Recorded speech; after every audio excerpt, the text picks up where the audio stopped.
প্রথম প্রশ্ন, 16 ডিসেম্বর ঢাকা দখল করলো কে? বাংলাদেশ বাহিনী না ইন্ডিয়া? 16 ডিসেম্বরে অরোরার কাছে আত্মসমর্পণ করে নিয়াজি। 16 ডিসেম্বরকে বিজয় দিবস হিসেবে পালন করে ইন্ডিয়া। তাহলে বিজয়টা হলো কার?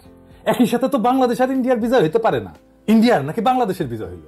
ডিসেম্বরে যৌথ বাহিনী গঠিত হয় 23 ডিসেম্বরে ভারত এবং বাংলাদেশের বাহিনীকে নিয়ে। কারণ 23 ডিসেম্বর পাকিস্তান পশ্চিম রণাঙ্গনে ভারতের মাটিতে পাকিস্তান আক্রমণ চালায়। তাহলে ভারত পশ্চিম পাকিস্তানে আক্রমণ চালাবে, পশ্চিম রণাঙ্গনে আক্রমণ চালাবে। পূর্ব রণাঙ্গনে যৌথ বাহিনী গড়ে তুলে পূর্ব পাকিস্তানকে কেন আক্রমণ করতে হবে? পাকিস্তান কোথায় কোথায় আক্রমণ করছিল?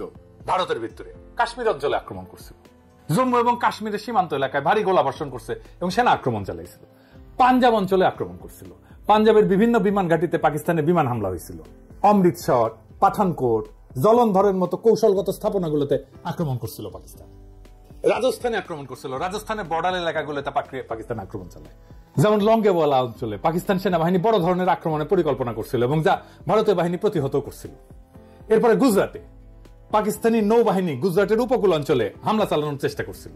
এইবার আমার প্রশ্ন, আজকে যারা সামরিক নেতা আছেন, সামরিক বাহিনীর জুনিয়র অফিসার আছে, এমনকি সৈনিকেরা আছেন, তারা বলেন তো, একটা প্রশ্নের উত্তর দেন তো। 23 ডিসেম্বর যদি পশ্চিম রণাঙ্গনে ভারত পশ্চিম পাকিস্তানে আক্রমণ রচনা করত, যেটা লজিক্যাল, কারণ ওই দিক থেকে তো আক্রমণটা হয়েছে, তাই না?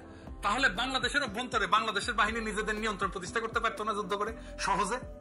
বাংলাদেশ জয় করত বাংলাদেশের বাহিনী, এবং এটা সামরিকভাবে খুবই সহজ একটা সমাধান ছিল, সহজ একটা কৌশল ছিল। তাহলে কেন পশ্চিম রণাঙ্গনের আক্রমণের বদলা হিসাবে পূর্ব পাকিস্তানে, পূর্ব রণাঙ্গনে যৌথ বাহিনী গঠন করে পাকিস্তানকে পরাজিত করতে হলো?